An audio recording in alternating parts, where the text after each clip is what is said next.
Good morning, students. So, in the last class, we studied about dielectrics. Dielectrics, அதாவது மின் காப்பு பொருள்.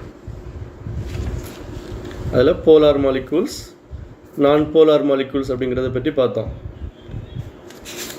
அது முனைவுள்ள மூலக்கூறுகள், முனைவற்ற மூலக்கூறுகள் அதில் பற்றி பார்த்தோம். சரி, today we are going to see about induced electric field inside the dielectric. மின்காப்பின் உள்ளே மின்புலம் தூண்டப்படுதல். அதில் பார்த்தோம் அப்படின்னா இப்போ இந்த படத்தில் பாரு, அது வந்து ஒரு டைஎலக்ட்ரிக். அதாவது புறம் மின்புலம் இல்லாத போது அந்த முனைவுள்ள மூலக்கூறுகள் போலார் மாலிகூல்ஸ் எப்படி இருக்குன்னா ஒவ்வொரு டைரெக்ஷனில் ஓரியண்டாக இருக்கும். இந்த absence of the external field இல்லாமல் இருக்கும்போது.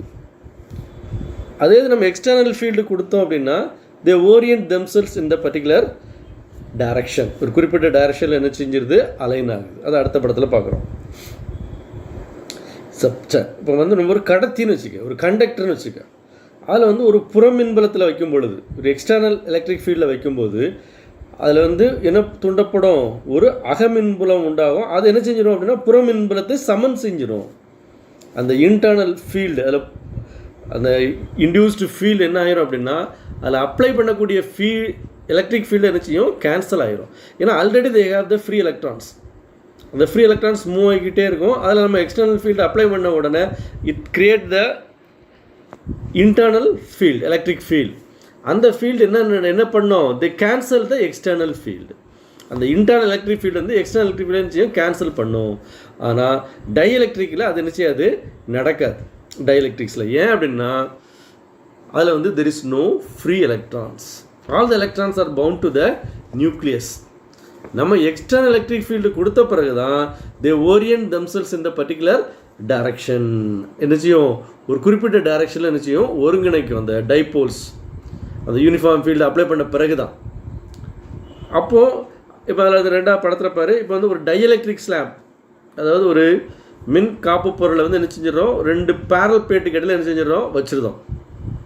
ஆப்போசிட்லி சார்ஜ் ஷீட்ஸ், உன்னோட சர்ஃபேஸ் சார்ஜ் டென்சிட்டி வந்து ப்ளஸ் சிக்மா பி, இன்னொன்று வந்து மைனஸ் சிக்மா பி. இப்போ அதில் நம்ம எலக்ட்ரிக் ஃபீல்டு நம்ம அப்ளை பண்ண உடனே அந்த யூனிஃபார்ம் எலக்ட்ரிக் ஃபீல்டு வந்து ஒரு ஆக்ட் பண்ண உடனே it access external electric field இ எக்ஸ்டர்னல் நடந்த உடனே they orient themselves the particular direction and produces the internal field. It induces the surface charge density.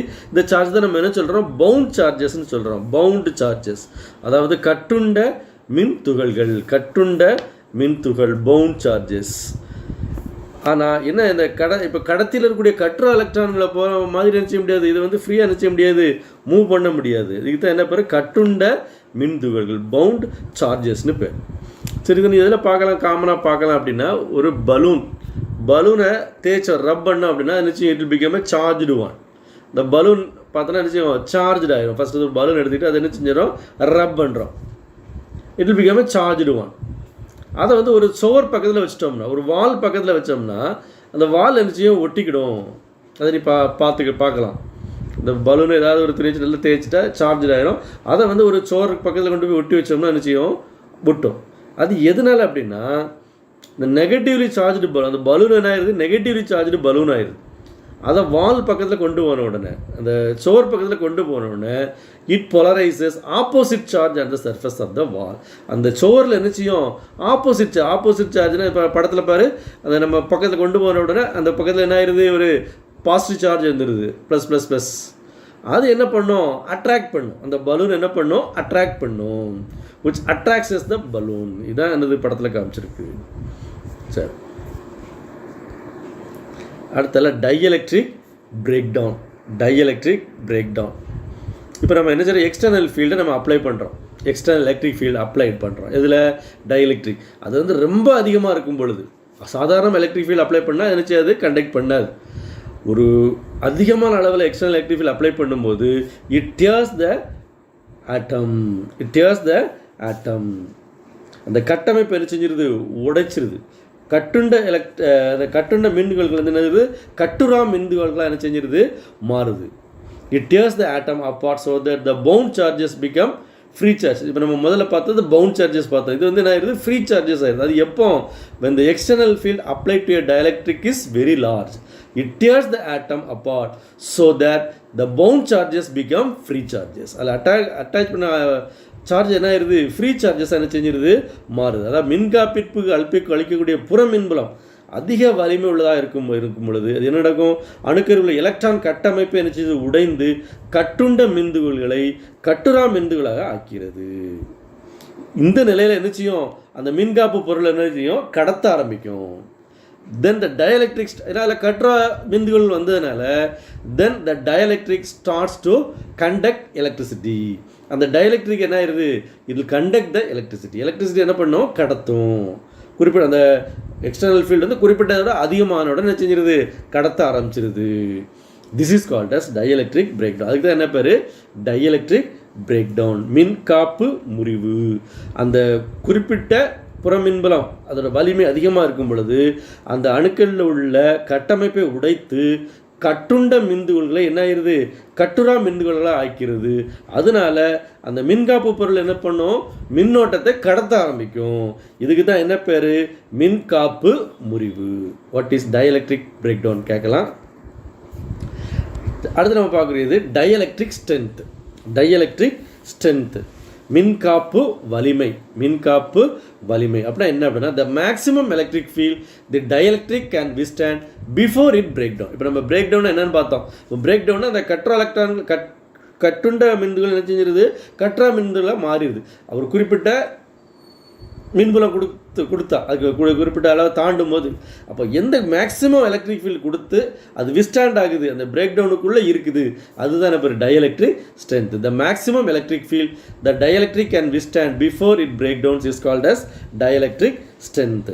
அதாவது இம்முறிவு ஏற்படுவதற்கு முன்னால் அந்த மின்காப்பு ஒன்று தாங்கக்கூடிய பெரும மின்புலம் எவ்வளோ, மேக்ஸிமம் எலக்ட்ரிக் ஃபீல்ட் பெரும மின்புலத்தை நம்ம என்ன சொல்கிறோம், மின்காப்பு வலிமைன்னு சொல்கிறோம். இது வந்து ஒவ்வொரு மின்காப்பு பொருளுக்கும் வெவ்வேறு வேல்யூ இருக்கும்.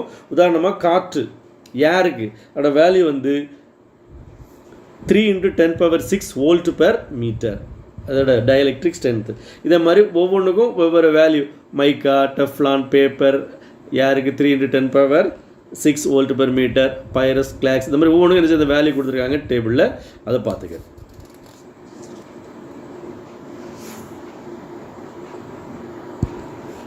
சரி, அடுத்து நம்ம பார்க்கக்கூடியது கெப்பாசிட்டர்ஸ்.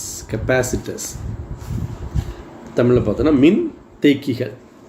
மின் தேக்கிகள் இது நீங்கள் பார்த்துருப்பீங்க. கெப்பாசிட்டர், அந்த கெப்பாசிட்டர் என்னன்னு தெரியாமலே பார்த்துருப்பீங்க. கெப்பாசிட்டர் பழைய பேரில் கண்டென்சர்னு சொல்லுவாங்க.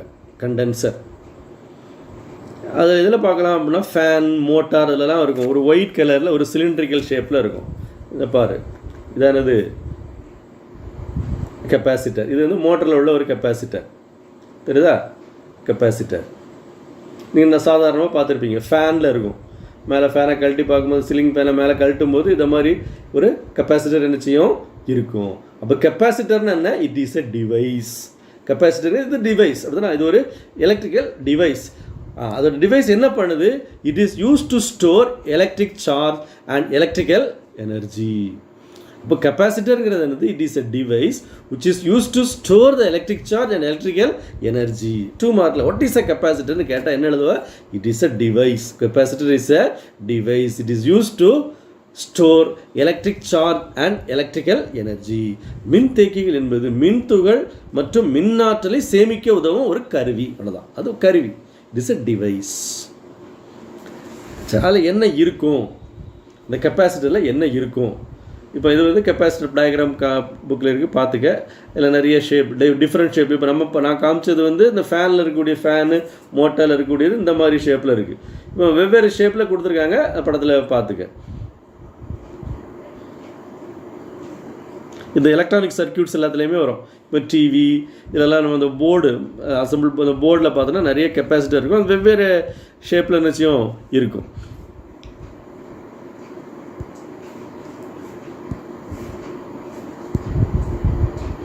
அப்போ கெப்பாசிட்டியில் என்ன இருக்கும் அப்படின்னா, it consist of 2 conducting object, 2 plates, 2 plates, parallel plates or sheets. இந்த டயக்ராமில் பாரு 2 பேரல் ஷீட்ஸ் ஒன்னோட சர்ஃபேஸ் சார்ஜ் டென்சிட்டி வந்து ப்ளஸ் சிக்மா, இன்னொன்று surface charge density minus sigma, அல்லது ஒன்னோட சார்ஜ் வந்து ப்ளஸ் கியூ, இன்னொட சார்ஜ் வந்து மைனஸ் கியூ எடுத்துக்கிட்டோம்.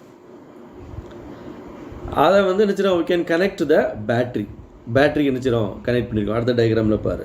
அடுத்தது அதோட சிம்பிள் அப்படி கனெக்ட் பண்ணும்போது it will store the electrical energy. அது சி அதோட சிம்பிள், கெப்பாசிட்டரோட சிம்பிள் கொடுத்துருக்கு பாரு. அதாவது 2 பேரல் பிளேட் அப்படிங்கிறதுனால 2 இணை கோடுகளாக போட்டிருக்கணும். பேரலாக இருக்கணும். ஒன்று கீழே உள்ளது என்னது பேட்டரியோட சிம்பிள். இப்போ 3வது படத்தில் சி படத்தில் பார்த்தா அப்படின்னா கீழே வந்து வீணு போட்டிருக்கிறது என்னது பேட்டரியோட சிம்பிள். அதில் வந்து ஒன்று பெருசாக இருக்கும், ஒன்று சின்னதாக இருக்கும் கோடு. அது வந்து it will represent the battery. ஒன்று வந்து பாசிட்டிவ், இன்னொன்று வந்து நெகட்டிவ். பெருசாக உள்ள கோடு வந்து பாசிட்டிவ், சின்ன கோடு வந்து நெகட்டிவ். ஆனால் கெப்பாசிட்டர் வரையும் போது ரெண்டுமே எப்படி இருக்கணும், இணையாக இருக்கணும், ஒன்று போல் இருக்கணும், ஒரே அளவு இருக்கணும். அப்போ தான் கெப்பாசிட்டர். இணைத்தட்டு மின்தேக்கிகள். அப்போ ஒரு சிம்பிள் கெப்பாசிட்டரில் என்ன இருக்கும், it consist of 2 parallel metal plates separated by a small distance. 2 இடத்துல என்ன செய்யும், ஸ்மால் டிஸ்டன்ஸ் என்ன செய்யும், செப்பரேட் பண்ணி என்ன செய்யும் இருக்கும். It consist of 2 parallel plates separated by a small distance. Separate பண்ணி என்ன செய்யும் இருக்கும். இதில் வந்து ஒரு தட்டோட மின்னூட்டம் வந்து ப்ளஸ் கியூ இருக்குது, இன்னொரு தட்டோட மின்னூட்டம் இருக்குது மைனஸ் கியூ நினச்சிது இருக்குது. அதான் பேட்டரியில் கனெக்ட் பண்ணியிருக்கோம். பேட்டரியில் கனெக்ட் பண்ணும்போது என்ன நடக்கும், மின்கள் வந்து அது ஆற்றல் என்ன செய்யும் அந்த தட்டில் என்ன சேமிக்கப்பட்டு தேவைப்படும் என்ன செய்யும் கொடுத்துக்கிடும். அதில் சேமிக்கக்கூடிய மின்னூட்டம் அதாவது கியூ, அதாவது இப்போ ஒரு கெப்பாசிட்டர்லேருந்து ஒரு பேட்டரியில் கனெக்ட் பண்ணியிருக்கோம். இப்போ 2வது டயக்ராம் பிங்கிற டயக்ராமில் பார்த்தோன்னா அந்த கெப்பாசிட்டர் இருந்துச்சு it is connected to a battery of potential difference விங்கிற பொட்டன்ஷியல் டிஃபரன்ஸ் உள்ள மின்னழுத்த வேறுபாடு உள்ள ஒரு பேட்டரியில் என்ன செய்யணும், மின்கலத்தில் என்ன செய்கிறோம் இணைச்சிருக்கோம். அப்போ என்ன நடக்கும், the electrons are transferred from one plate to other plate. அதாவது இதை எப்படி ஸ்டோர் பண்ணுறது அப்படிங்கிறத நம்ம என்ன செய்யணும் எக்ஸ்பிளைன் பண்ணுறோம். அதாவது சார்ஜ் என்ன செய்யும், it goes from one plate to other plate by the battery. அப்போ ஒரு பிளேட் என்ன ஆயிடுது, நெகட்டிவ் ஆயிடுது, இன்னொரு பிளேட் வந்து பாசிட்டிவ் ஆயிடுது. ஒன்று வந்து ப்ளஸ் கியூ, இன்னொன்று வந்து மைனஸ். ஆனால் சேம் அமௌண்ட் ஆஃப் சார்ஜ் தான். ஒன்று வந்து ப்ளஸ் கியூ, இன்னொன்று வந்து அளவு minus Q. Same amount of charge is stored in the capacitor. ஒரே அளவு தான் என்ன செய்யும் ஸ்டோர் ஆகியிருக்கும். அந்த potential difference between the plates எதுக்கு ஈக்குவலாக இருக்கும், it is equal to the battery's terminal voltage. இந்த பேட்டரியில் கிடைக்கக்கூடிய இந்த வோல்டேஜுக்கு எப்படி இருக்கும், ஈக்குவலாக இருக்கும். அப்போ பேட்டரியோட வோல்டேஜ் இன்க்ரீஸ் பண்ணால் அமௌண்ட் ஆஃப் சார்ஜ் ஸ்டோர்ட் இந்த கெப்பாசிட்டர் ஆல்சோ இன்க்ரீஸ். ஜென்ரலாக பார்க்கும்போது த charge stored in the capacitor, அதாவது அந்த மின்தேக்கிகளில் சேமிக்கப்பட்டுள்ள ஆற்றலானது அந்த மின்னழுத்த வேறுபாட்டிற்கு நேர்த்தகவில் இருக்கும். It is directly proportional to V, Q proportional to V. கியூங்கிறது charge. So the charge stored in the capacitor is directly proportional to the potential difference between the plates. So Q proportional to V. அப்போ ப்ரொபோர்ஷனாலிட்டியை ஈக்குவாலிட்டியாக மாற்றும் போது என்ன செய்யணும், ஒரு constant போடுறோம்.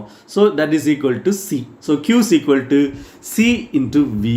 So C is equal to Q by V. சிங்கிறது என்னது, it is called as capacitance of the capacitor. அதாவது மின்தேக்கு திறன், அந்த மின்தேக்கியின் மின்தேக்கு திறன். மின்தேக்கி அப்படிங்கிறது ஒரு கருவி, மின்தேக்கு திறன்கிறது ஒரு constant. It is equal to Q by V. அப்போ அதுக்கு டெஃபினிஷன் என்ன, இந்த சமன்பாடை வச்சே நீ என்ன செஞ்சிடலாம் டிஃபைன் பண்ணிடலாம். C is equal to Q by V. So the capacitance is defined as the ratio of the magnitude of charge on either of the conductor plates. Plus Q minus ரெண்டுமே same தான். So it is a ratio of charge, magnitude of the charge on either of the plate, ஏதாவது ஒன்று plus அல்லது minus plate உள்ள மின்னூட்டம் to the potential difference existed between them. அவ்வளோதான் Q by V. அதாவது மின்தேக்கு திறனானது அதுள்ள மின்னூட்டத்திற்கும் Q அதோட மின்னூட்ட மதிப்பிற்கும் மின்துகளின் மதிப்பிற்கும் கடத்தியின் தட்டுகளுக்கு இடையே நிலவும் மின்னழுத்த வேறுபாட்டிற்கும் இடையே உள்ள தகவு விகிதம். So C is equal to Q by V. சரி, இப்போ இந்த சமன்பாட்டில் இருந்தே நீ என்ன செஞ்சலாம், அதோட அலகு யூனிட் சொல்லிடலாம். இப்போ சி அப்படிங்கிறது என்ன பார்க்குறோம், சி அப்படிங்கிறது வந்து கெப்பாசிட்டன்ஸ் Q/V. Qவோட யூனிட் எனக்கு தெரியும், Q மின்னூட்டம் கூலும், விங்கிறது பொட்டன்ஷியல் டிஃபரன்ஸ் நம்ம ஏற்கனவே பார்த்துட்டோம், V அதோட யூனிட் வந்து வோல்ட்.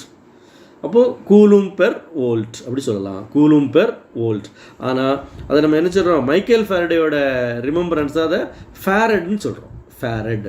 அப்போ 1 farad = 1 கூலும் பெர் வோல்ட். அந்த கூலும் பெர் வோல்ட்டு இது டெஃபினிஷன் படி வரும். ஆனால் in honour of the scientist Michael Faraday அந்த யூனிட்டை நம்ம என்ன சொல்கிறோம், ஃபேரட்னு சொல்கிறோம். So 1 farad. அப்போ ஃபேரட் அப்படிங்கிறது it is a larger unit of capacitance, larger unit of capacitance. ஆனால் ப்ராக்டிக்கல் யூனிட்னு பார்த்தோம் அப்படின்னா அதோட ப்ராக்டிக்கல் யூனிட் என்ன, it is micro farad and pico farad, micro farad and pico farad.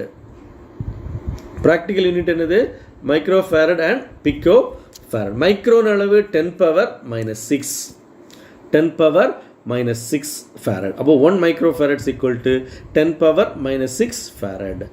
இன்னொன்று பிக்கோ ஃபேரட் சொன்னேன், 1 picofarad = 10⁻⁻12 farad.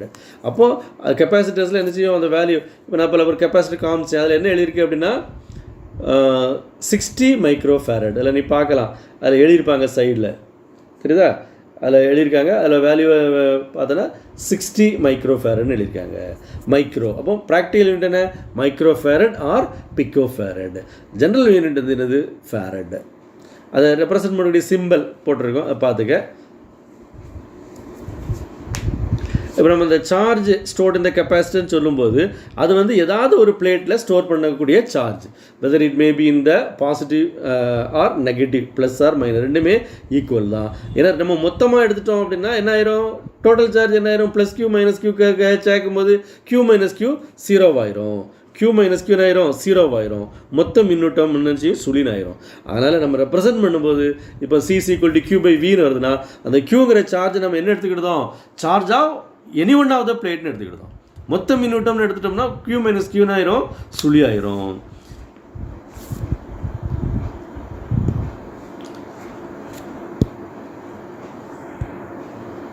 இனிமே ஒரு முக்கியமான ஒரு 5 mark question. Derive the expression for capacitance of a parallel plate capacitor. Derive the expression for capacitance of a parallel plate capacitor. அதாவது இணைத்தட்டு மின்தேக்கியின் மின்தேக்கு திறனுக்கான சமன்பாட்டை வருவி அப்படின்னு கேட்பாங்க. Derive the expression for capacitance of a parallel plate capacitor. சரி, அந்த டயக்ராமை பார். அதில் 2 parallel plate இருக்குது. ஒன்னோட சார்ஜ் வந்து என்னது, ப்ளஸ் Q, இன்னொன்னோட சார்ஜ் வந்து minus Q, plus Q minus Q. சரி, அந்த 2 பிளேட் இருக்குது. அந்த பிளேட்டோட ஏரியா ரெண்டுமே ஈக்குவல் ஏரியா A, அதோட கிராஸ் செக்ஷனல் ஏரியா அளவு A, அதோட குறுக்கு வெட்டு பரப்பு அளவு A. 2 பிளேட்டுக்கு இடையில டிஸ்டன்ஸ் வந்து D, small d. They are separated by a small distance D. சரி, இப்போ 2 parallel plate நம்ம ஏற்கனவே காஸ் விதியோட 3வது பயன்பாடு பார்த்தோம். என்னது பார்த்துருக்கோம், the electric field between the 2 plates, in between the 2 plates, அது வந்து யூனிஃபார்மாக இருக்கும். அதுக்கு ஃபார்முலான E = σ/ε0, σ/ε0. அது நீங்கள் ஏற்கனவே பார்த்துருக்கோம், அப்படிதானே. த electric field between 2 infinitely plane sheet, அது வந்து யூனிஃபார்மாக இருக்கும். அண்ட் ஆல்சோ E = σ/ε0 அது எழுதியிருக்கோம். சரி, அப்போ சிக்மா எப்படி கண்டுபிடிக்கலாம், சார்ஜ் பெர் யூனிட் ஏரியா. நம்ம டெஃபினிஷன் அதில் இது 2வது டெஃபினிஷன், காஸ்லாவோட 2வது அப்ளிகேஷன், அதில் நம்ம பார்த்துருப்போம். Surface charge density sigma = Q/A, charge per unit area, charge per unit area Q/Aன்னு எடுத்துக்கலாம். அப்போ E = சிக்மாவோட சப்ஸ்டியூட் பண்ணியிருந்தோம். அப்போ சிக்மாவுக்கு Q/Aன்னு போட்டோம்னா Q/A∈0. அப்போ இது is expression for electric field between the 2 plates. E = Q/A∈0. அதாவது E = σ/ε0. But by definition surface charge density is defined as the ratio of charge per unit area Q/A. அதாவது மின்னூட்ட பரப்பு அடர்த்தி, அது என்னது, ஓரலகு பரப்பிற்கான மின்னூட்டம். அப்போது Q/A அதை சப்ஸ்டியூட் பண்ணுறோம். இப்போ Q/A∈0 கிடைச்சிருது. எதுக்கு, எலக்ட்ரிக் ஃபீல்டு E = Q/A∈0. சரி, இப்போ நம்ம பொட்டன்ஷியல் கண்டுபிடிக்கணும். அது ஈங்கிறது என்னது, யூனிஃபார்ம் எலக்ட்ரிக் ஃபீல்டு. அப்போ அதனால் இந்த potential difference between the plates D is given by the formula V is equal to E into D. அதாவது மின்னழுத்த வேறுபாடு பொட்டன்ஷியல் டிஃபரன்ஸ் வந்து it's equal to E into D electric field into distance. So E into D இயை substitute பண்ணுறோம். நம்ம ஈக்கு நம்ம ஏற்கனவே பார்த்துட்டோம் Q by A epsilon naught into D. So V is equal to QD by A epsilon naught. சரி, நம்ம அடுத்த நம்ம எதுக்கு எக்ஸ்பிரஷன் பார்க்கணும்? Capacitance. Capacitance is defined as a ratio of charge to the potential difference Q by V. Q அப்படி வச்சுக்கிட்டோம், Vக்கு மட்டும் substitute பண்ணியிருக்கோம். V எவ்வளவு? QD by A epsilon naught. So C is equal to QD by A epsilon naught. Qவும் Qவும் நிச்சயம் cancel ஆயிரும். Qவும் cancel ஆயிரும். So C is equal to இந்த A epsilon naught மேலே போயிடும், தலையில் இருக்கும்போது மேலே போயிடும். So epsilon naught A by D. So this is the expression for capacitance of a parallel plate capacitor. C is equal to epsilon naught A by D. சரி, இந்த expression வந்து நம்மளுக்கு என்ன தெரியுது? The capacitance of a capacitor is directly proportional to the area, cross-sectional area of the conductor and inversely proportional to the distance between the plates. ஏன்னா மேலே ஏ இருக்குது, கீழே டி இருக்குது. அதனால் the capacitance is directly proportional to the area of cross section and is inversely proportional to the distance between the plates. அதாவது மின்தேக்கு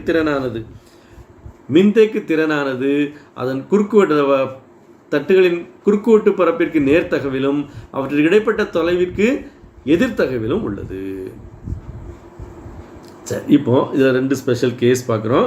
என்ன அப்படின்னா, if the area of cross section of the plates increased, அதை ஏரியாவை கூட்டுறோம், மேலே இருக்குது. அப்போ area கூட்டும் போது கெப்பாசிட்டன்ஸ் நிச்சயம் இன்க்ரீஸ் ஆயிரும். அப்போது ஏரியா கூட்டுறதுனால இட் ஸ்டோர்ஸ் மோர் சார்ஜ். எதனால் இன்க்ரீஸ் ஆகுது? It stores more charges distributor same ஒரு குறிப்பிடப்பட்ட டிஃபரன்ஸில் அதிகமாக சார்ஜ் என்ன செஞ்சிடும்? ஸ்டோர் பண்ணிடும். அதனால கெப்பாசிட்டன்ஸ் இன்க்ரீஸ் ஆயிரும். சரி, அடுத்து இஃப் த டிஸ்டன்ஸ் பொறுத்து, if the distance between the two plates is reduced, அந்த ரெண்டு பிளேட்டுக்கு இடையில டிஸ்டன்ஸ் வந்து குறையும் போது, அந்த ரெண்டு பிளேட்டுக்கும் இடையில டிஸ்டன்ஸ் வந்து குறையும் போது என்ன நடக்கும்? Voltage V is equal to ED, V is equal to ED. அப்போது டிஸ்டன்ஸ் குறையும் போது வோல்டேஜ் நிச்சயம் குறைஞ்சிரும். பொட்டன்ஷியல் டிஃபரன்ஸ் E கான்ஸ்டண்டாக இருக்குது, அப்போ பொட்டன்ஷியல் டிஃபரன்ஸ் நிச்சயம் குறைஞ்சிரும். அப்போது அதனால என்ன நடக்கும்? வோல்டேஜ் டிஃபரன்ஸ் இன்க்ரீஸ் ஆக that the voltage difference between the terminals of the battery increase ஆயிரும். அந்த பேட்டரியில் உள்ள அந்த முனைகளில் உள்ள மின்னழுத்த வேறுபாடு நிச்சயம் அதிகரிச்சிடும். So additional flow of voltage on the capacitor to the எது வரைக்கும்? Tills equal to the battery's terminal. அது வரைக்கும் நிச்சயம் அந்த பேட்டரியோட டெர்மினல் நிச்சயம் இங்கே ஃப்ளோ ஆக ஆரம்பிக்கும். அதனால டிஸ்டன்ஸு குறையும் போது என்ன நடக்கும்? கெப்பாசிட்டன்ஸ் இன்க்ரீஸ் ஆயிரும். அதே இது டிஸ்டன்ஸை கூடிச்சுன்னு வச்சுக்க, இஃப் த டிஸ்டன்ஸ் இன்க்ரீஸ், அந்த ரெண்டு பிளேட்டோட டிஸ்டன்ஸை கூட்டணும் அப்படின்னா இந்த கெப்பாசிட்டர் வோல்டேஜ் நிச்சயம் குறைஞ்சிரும், டிக்ரீஸ் ஆயிரும். இந்த மின்தேக்கியோட மின்னழுத்த நிச்சயம் இன்க்ரீஸ் ஆகும்போது கெப்பாசிட்டர் வோல்டேஜ் நிச்சயம் இன்க்ரீஸ் ஆகிரும். அது எதோட அதிகமாயிரும்? இந்த பேட்டரியோட வோல்டேஜோட இன்க்ரீஸ் ஆகிரும். இந்த மின்கலனோட மின்னழுத்தத்தோட என்ன செஞ்சிடும்? அதிகரிச்சிடும். அதனால the charge flows from capacitors to the battery till the voltage become equal. அப்போ எங்கேருந்து எங்கே போகும் voltage? It flows from the capacitor to the battery. அப்போ அதான் நிச்சயம் சப்ளை பண்ணிடுது. அப்போ குறையும் போது என்ன செஞ்சிடும்? பேட்ரி அந்த வோல்டேஜை சமப்படுத்த வரைக்கும் என்ன செஞ்சிடும்? சப்ளை ஆகிரும். சரி, இதை எதில் பார்க்கலாம் அப்படின்னா கெப்பாசிட்டர். இது வந்து முக்கியமான ஒரு 5 mark question. derive the expression for capacitance of a parallel plate capacitor. அதாவது ஒரு இணைத்தட்டு மின்தேக்கியின் மின்தேக்கு திறனுக்கான சமன்பாட்டை வரிவின்னு கேட்கலாம்.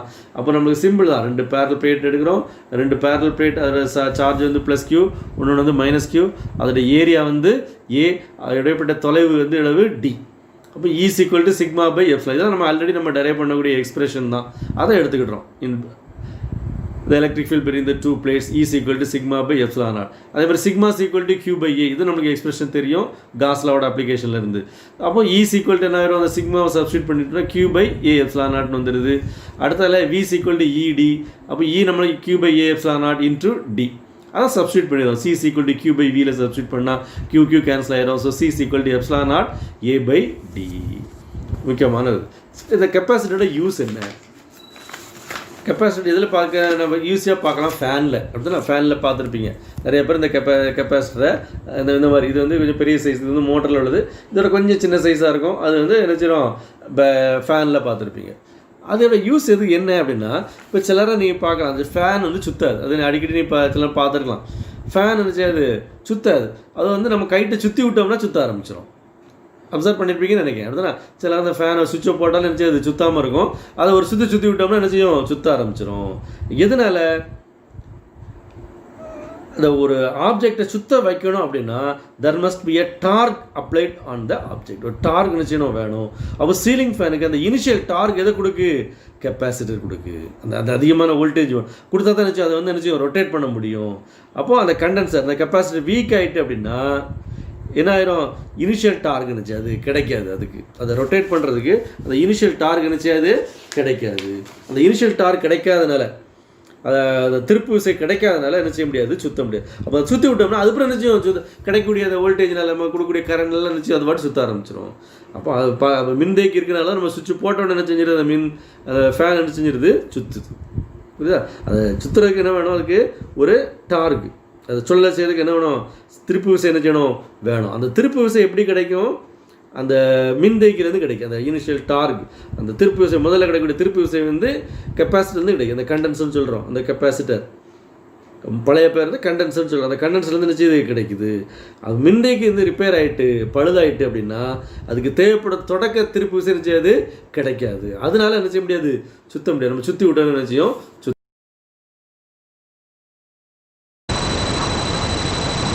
சரி. இப்போ ப்ராப்ளம்ஸ் பார்ப்போம்.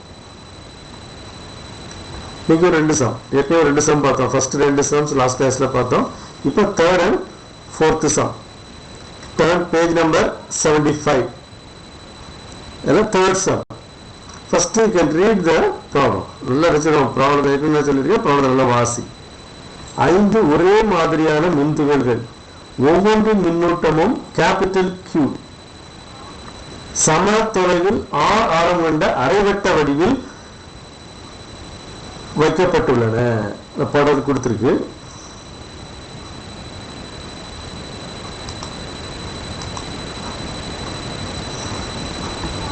இதன் மையத்தில், இந்த செமி சர்க்கிள் இருக்கு, அதோட மையத்தில் இன்னொரு புள்ளி மின்துகள் Q, அது ஸ்மால் Q வைக்கப்படுகிறது.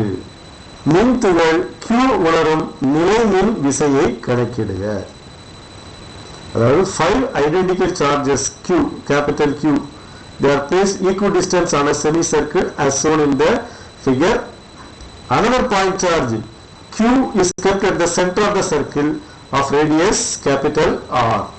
Calculate the electrostatic force experienced by the charge. Calculate the electrostatic force experienced by the charge. இதுதான் ப்ராப்ளம். இப்போ சொல்யூஷன் பார்ப்போம். இந்த சொல்யூஷனுக்கு அதே டயக்ராமை கொஞ்சம் நினைச்சிட எக்ஸ்டெண்ட் பண்ணி வரைஞ்சிருக்கேன். இப்போ ஒவ்வொரு சார்ஜும் கேபிட்டல் Q இந்த செமி சர்க்கிளில் இருக்கு. 1 2 3 4 5 சார்ஜஸ் இருக்கு. அப்படியே நம்பர் போடுறேன். ஒவ்வொன்றும் நினைச்சோம் ஸ்மால் Q மேலே ஃபோர்ஸ் எக்ஸிபிட் பண்ணும். அதை ஒவ்வொன்றா நினைச்சு நம்ம கண்டுபிடிக்கணும். கண்டுபிடிச்சு ஒரு மொத்தத்தை எப்படி கண்டுபிடிக்கிறது. இப்போ ஃபர்ஸ்ட் சார்ஜ் எடுக்கிறோம். ஃபர்ஸ்ட் சார்ஜ் பாரு, இந்த சார்ஜ் அதை வச்சு Q மேலே எக்ஸிபிட் பண்ணக்கூடிய ஃபோர்ஸ் F1. அது எந்த டைரக்ஷன் இருக்குன்னா இந்த டைரக்ஷன்ல இருக்கும், கீழே இருந்து இப்படி மேலே. அதை F1 வச்சுக்கிடுறோம். அதே மாதிரி இது எந்த சார்ஜ் 5, அதுவும் நிச்சயம் it experience a force that is F5 along this downward direction. F1 வந்து upper directionல இருக்கும், F5 வந்து downward directionல இருக்கும். இப்போ நம்ம இந்த ஃபார்முலாக்கு வரோம். ஃபார்முலா என்ன, electrostatic force by Coulomb's law F is equal to 1/4 Q1 Q2 by R². அது நம்ம ஏற்கனவே தெரிஞ்சதுதான். இப்போ எப்படி சொன்ன மாதிரி 1 5 the charge 1 5 they exhibit the force F1. இது வந்து என்ன force F1, இது என்ன force F5. இது வந்து மேல நோக்கி இருக்கு, இது கீழ் நோக்கி இருக்கு. so but they are equal. F1 வந்து மேல நோக்கி இருக்கா, it is facing in the downward direction, that is focus upward direction. Both are equal and opposite, so they cancel each other. அது ரெண்டு என்ன செய்யும், கேன்சல் ஆயிரும். F1 F5. அப்போ நம்ம அதை கன்சிடர் பண்ண வேண்டாம். 1 5. சரி, அடுத்து நம்ம இதுக்கு வரோம். Forces due to the charge 2 and 4. இது 2, இது 4. இந்த 2 என்ன பண்ணுது அப்படின்னா, it exhibit a force F2 along this direction, making an angle 45 degree to the x-axis. X-axis is the x-axis. X-axis is 45 degree. அடுத்தல fourth charge, இது 2 3 4. Fourth charge என்ன செய்யுது, it exhibit a force along this direction, F4, making an angle 45 degree to the x-axis. X-axis இருக்கு 45 degree கோணத்துல F2 F4 என்ன செய்யுது, act பண்ணுது. சரி, the forces are inclined at an angle. இப்போ வெக்டர்ஸ் வந்து ஒரு குறிப்பிட்ட ஆங்கிள் இன்க்ளைன் ஆகும்போது அது என்ன செய்யலாம், we can resolve into horizontal and vertical component. கிடைத்தள கூறு, செங்குத்து கூறு. அத கிடைத்தள கூறு இப்படி ஆக்ட் பண்ணும். இப்போ F2 நம்ம பிரிக்கிறோம், இதான் F2 பிரிக்கிறோம் அப்படின்னா அதுக்கு கிடைத்தள கூறு F2 cos 45, vertical component செங்குத்து கூறு F2 sin 45. அது இந்த டைரக்ஷன்ல இருக்கும், இந்த டவுன்வர்ட் டைரக்ஷன்ல. அதே மாதிரி F4 ரெண்டு காம்பனண்டா பிரிக்கலாம். that is horizontal component, கிடைத்தள கூறு F4 cos 45, அடுத்தல F4 sin 45, இந்த டைரக்ஷன் upward direction. அப்போ ஆனா they are equal. அப்போ F4 cos 45 F2 cos 45 equal and also acting in opposite direction. அதனால என்ன செய்யும், கேன்சல் ஆயிரும். ஆனா F4 cos 45 F2 cos 45 ஒரே டைரக்ஷன்ல இருக்கு. அப்போ என்ன செய்யும், ரிசல்ட் வந்து இந்த ரெண்டு நாளையும் கிடைக்கும். சரி, அடுத்தது F3க்கு வரோம். F3, force due to the charge 3. அது என்ன செஞ்சிருக்கு, along this direction, along the x-axis. அப்போ மூணு ஃபோர்ஸ் வந்து ஒரே டைரக்ஷன் ஆக்ட் பண்ணுது. எதுலாம், F3 F4 cos 45 F2 cos 45.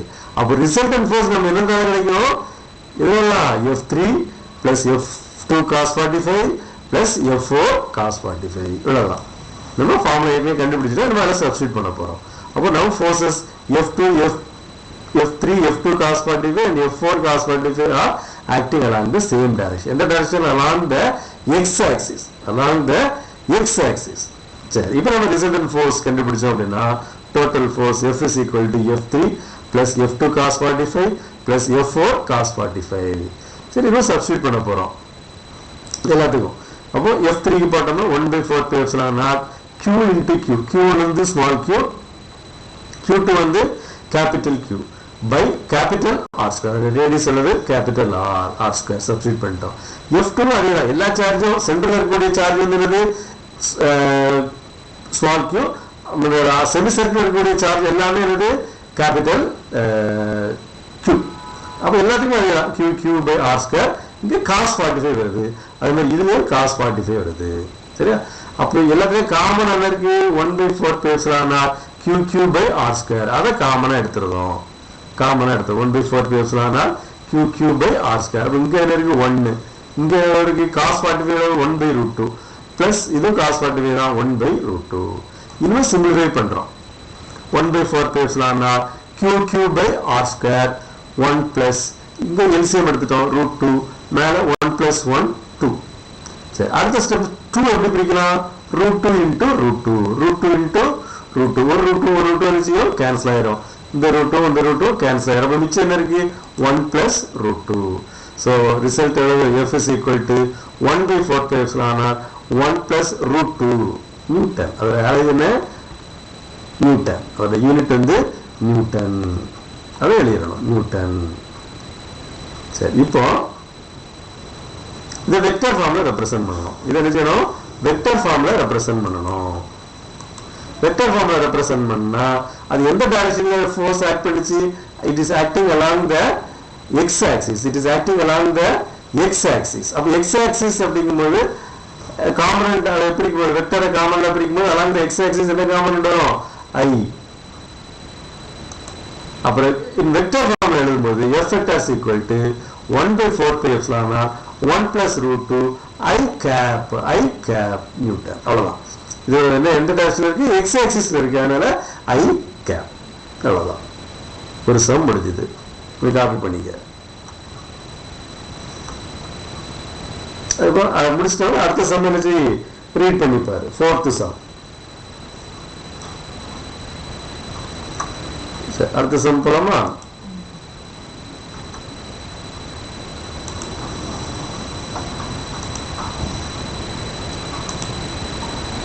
Fourth sum. அவருக்கு மேல வாசி. Suppose a charge plus q on earth surface and another charge plus q it is placed on the surface of the moon. ஒரு plus q தான், ரெண்டு பேர் plus q, small q plus q. ஒன்னு எங்க வச்சிருக்கிறோம்? On the surface of the earth, இன்னொன்னு on the surface of the moon. Calculate the value of q required to balance the gravitation attraction between earth and moon. எவ்வளவு q வச்சோம்னா it will balance the gravitation force between earth and moon. அப்போ q ல என்ன force இருக்கும்? Electrostatic force இருக்கும். அதை balance பண்ணணும் gravitation forceனால. அடுத்து ஒரு பார்ட். அடுத்த பார்ட் என்னது? Suppose the distance between the moon and earth is half, would the charge q change? அது அடுத்து என்ன கொடுத்திருக்காங்க? அந்த distance between the moon and earth half ஆயிடுனா, அப்போ அந்த r வந்து r/2 ஆயிடுனா ஏதாவது சேஞ்ச் இருக்குமா இருக்காதா? அது கேட்டேன். அதாவது பிளஸ் q அளவுள்ள மின்னூட்டம் கொண்ட மின்துகள்கள் புவியின் பரப்பிலும் இன்னொரு பிளஸ் q மின்னூட்டம் கொண்ட மின்துகள் நிலவின் பரப்பிலும் வைக்கப்படுவதாக கொள்வோம். புவிக்கும் நிலவிற்கும் இடையே உள்ள ஈர்ப்பு விசை ஈடு செய்ய வேண்டும் எனில் q-வின் மதிப்பை கணக்கிடுக. புவிக்கும் நிலவிற்கும் இடைப்பட்ட தொலைவு பாதியானால் q-வின் மதிப்பு மாறுமா? கேட்டு. சரி, இப்போ நம்ம எடுத்து கன்சிடர் பண்றோம். Charge place on the surface of the earth. இதெல்லாம் கொடுத்துருக்கு, சம்லே கொடுத்துருக்கு. அதாவது புவியின் பரப்பில் வைக்கப்பட்டுள்ள மின்னூட்டம் q1 is equal to q. Tamil மொழி எழுதிக்க. புவியின் பரப்பில் வைக்கப்பட்டுள்ள மின்னூட்டம் q1 is equal to q. Charge placed on the surface of the earth. அடுத்த charge placed on the surface of the moon q2 is equal, அதோட q தான்.